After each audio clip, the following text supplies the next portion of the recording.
Everybody, welcome to a brand new episode of Cream number 24. I want to give this a shout out to my favorite player, number 24, Kai Watts. Welcome to everybody to a Cream episode number 24. Thank you for listening to us. All right, Jason, Cream episode number 24.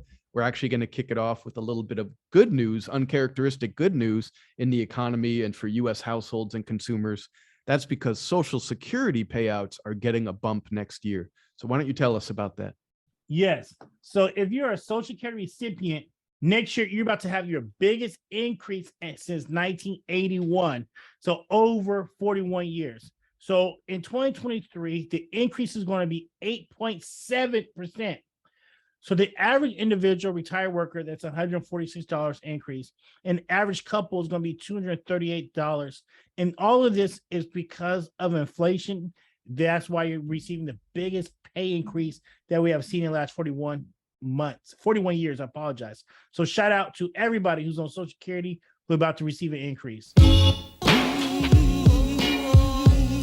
Jason, now on the Cream podcast, we're going to talk about investing and the stock market and how the average person can really win at investing.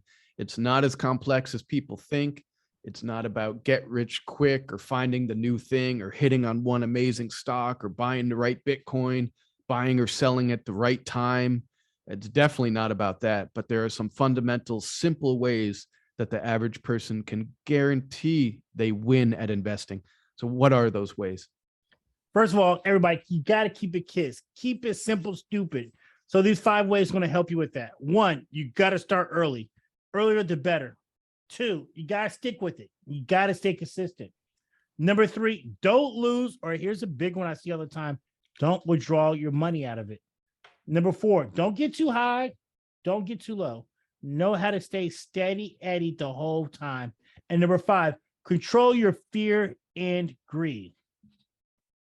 Yeah, those are great. Definitely some smart, some wise advice, some smart tactics there. A couple things I want to ask you about. When you say don't lose, what do you mean by that? Of course, people are going to lose some in stock. So do you mean take your money out before you anticipate a loss, or what should people do? So a couple things. I see one thing. I see a lot of people oftentimes withdraw money out of their 401k plan or retirement account. And they do it without thinking about the tax consequences, or more important, the long-term aspect of it. So they withdraw those funds. Also, people, when the market is down and they see the market is down, they often want to sell at that point in time, and then they're taking the losses. Technically, you do not lose until the day that you sell that asset. So yes, it's a paper loss, but you actually haven't lost yet until the day you actually sell for those losses. And oftentimes we sell way too early because our fears start roaming and creeping in. So we got to know how to control that fear and just don't take those losses. It's not a loss until we actually sell it. Then it's actually a reality loss at that point. Yeah, good points. And what you've taught me too is, when the market is exploding, when every single stock, every sector is making money and going up every month, anyone could just start shotgunning money around or dump money in and make a little bit. But where a really good financial planner and a really good investor actually makes their money is losing less on the downside when the market is actually dropping, right? And it's very easy to make money and see it go up, but it's even easier just to see it go down and lose it. So if you could protect that downside, you'll have more still investable to compound and to grow over time, and the statistics bear out. That's really where you build wealth and generational wealth long term. Absolutely. Cream podcast number 24. So Jason, you just talked about 5 ways to win at investing, and one of them definitely was don't get too high, too low, don't take out money to buy and sell too frequently or withdraw, and don't lose. Try to protect your downside and don't lose as much as possible. Be conservative or slightly conservative with your investments. So talk to us a little bit about why that works due to the factors of longevity and the power of compounding for your investments. Yeah. So one thing you have to realize is you become wealthy just by being in the game. and the game and just being the game the longest. Always say one of my favorite phrases in life is you guys just sit in the pocket. The best quarterback ever, or the top two quarterbacks, they weren't the most mobile guys. They were guys who just sat in the pocket and just made adjustments within that pocket. And that was Joe Montana and Tom Brady. And if we do that for the same thing for our investments, we will be okay when it comes to investing and reaching our plans and our dreams.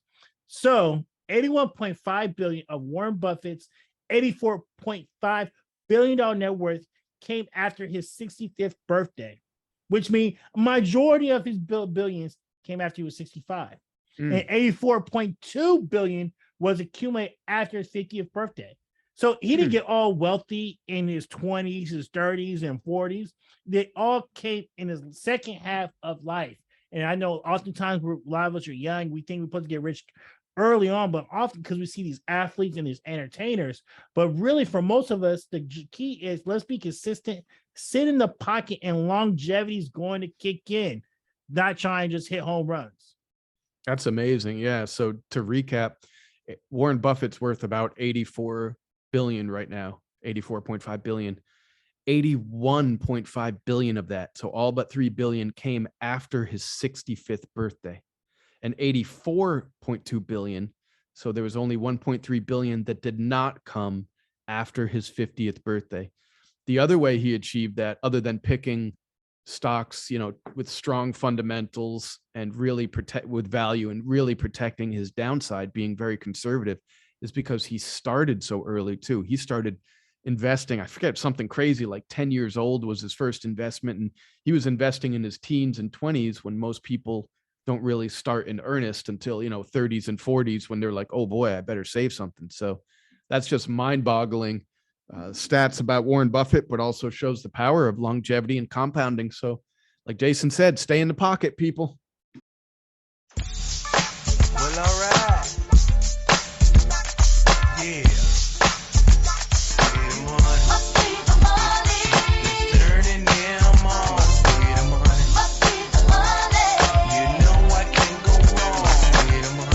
Jason, now on the C.R.E.A.M podcast, we're going to touch base about our Golden State Warriors.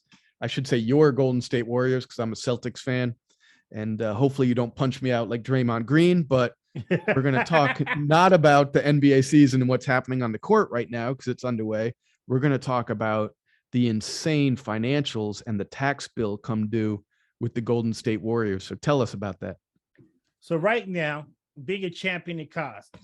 So $483 million in salary and luxury tax the Golden State Warriors are going to pay. And if they extend Draymond Green, it's going to be over $500 million. They're going to have to if Draymond Green's option is picked up. That's a whole lot of money, Norm. A whole lot of money. That's insane. So let's put that in perspective. If Draymond picks up his option next year, that's $500 million, $500 million, right? That they're paying for one season in salary and luxury tax. That's alone more than the player salaries in total for two franchises, the Knicks, and I forget the other one, probably a lot more than two franchises, but basically they're paying double in salary and luxury tax what most franchises or a lot of franchises are paying total. That's just mind-boggling. That's also more in 1 year than the owner. What's the owner's name again? Do you remember? Joe something? Joe Lacob. Joe Lacob. That's more than he paid for the entire franchise. Wow. So that just shows you how much, because they've been winning, that how much is booming right now for them. And how much now they can afford for it. That's crazy. Yeah, that's crazy. Definitely. And now it begs the question, because, I'm a Golden State Warriors hater and a Celtics fan. Are they becoming like the Yankees of the NBA, where they're just throwing money and trying to buy a championship? No, no, we're born and bred it. Steph, born and bred it. Clay, born and bred it. Draymond, born and bred it. Andrew Wiggins was struggling in Minnesota, and now we developed him. Looney, we developed. Jordan Poole developed. All our young guys. And when you pay all these guys, because you're going so far into the luxury tax, it's obscene, and other franchises can't do that, and they have to let some of these stars go, or they have to choose between Russell Westbrook, Kevin Durant, and James Harden, and Reggie Jackson, and they have to eventually let 2 of those go. Don't Golden State Warriors have a huge advantage then because they're basically spending like they're the Yankees of the NBA and just buying championships? So first of all, you say Russell Westbrook and Kevin Durant. First of all, the Thunder should have stayed in Seattle and been the Sonics. True. I love the Sonics when they had GP Detlef Shrimp and the Rain Man and Vin Baker out of Connecticut. Vin Baker, yes, sir. I was actually a Sonics lover because I love Gary Payton, the glove. I love that team too, and I hope actually they get a franchise back soon, and I hope they call it the Sonics and have the exact same uniform. Exactly, the old ones, not the last one they came out with. I think those would be super cool. But yes, those are the economic advantages of being in certain cities, and that's why you pay more for your franchise and being in those cities compared to if you're in Oklahoma. Yeah. And the other thing with you're absolutely right, because I can't talk shit because Celtics have like, the number 2 or 3 or something salary. They have a luxury tax bill. It's not insane, but they're spending a lot of money, and it's not just the city they're in, because New York has a very low salary. Right. And yeah, Oklahoma City is low, but there's billionaires in other places. Look at Dallas. That's not a huge market, but they have a big payroll because of Cuban, and he's open to spending in the luxury tax. But the big thing that's in the Golden State Warriors' advantage is they own their property, they own their arena, and so that's why they have this revenue stream that's 10 times as high as other franchises. And they could just be like, luxury tax, yeah, part of the product, cool, let's do it, because we're going to see that money coming back. It's crazy. I'm looking at while we're talking. I was looking at the stats for the Oakland A's, which is right across the water. Their payroll is only $50 million, but Major League Baseball generates more revenue than the NBA, which is bananas when you think about that. But does that include baseball's got the advantage of 162 games? Absolutely. But then I gotta wonder about the cable deal. I figure the TV rights and cable rights of NBA got to be astronomical compared to baseball. I agree with you on that. Well, either way, what we could take away, we both agree on here, is that the Warriors are just buying a championship and Celtics are awesome. Yeah, right. Jason, now on the C.R.E.A.M podcast, we're going to talk about a book that I recently picked up that I'm just loving. I'm totally digging it. It's called The Psychology of Money by Morgan Housel.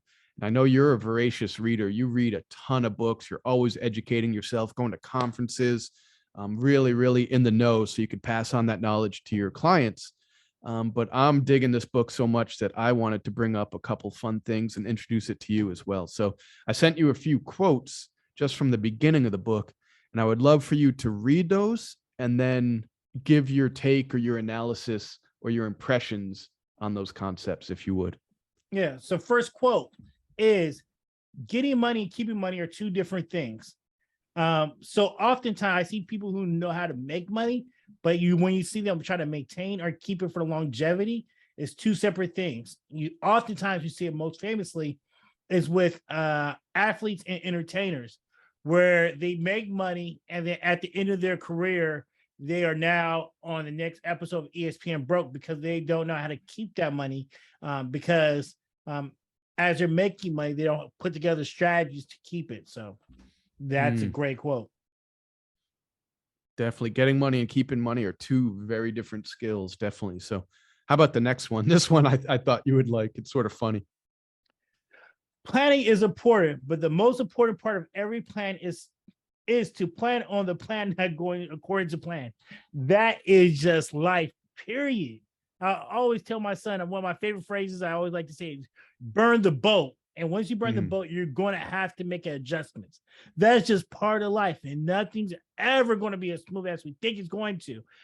So even when I show, and this is for all investments, oftentimes advisors, broker deals always show you this straight line that every your rate of return is going to be this every year, but doesn't show you the volatility that actually happens, and that line just what they have to show by law. But reality is, some years is going to go through the roof, and some years is going to be negative.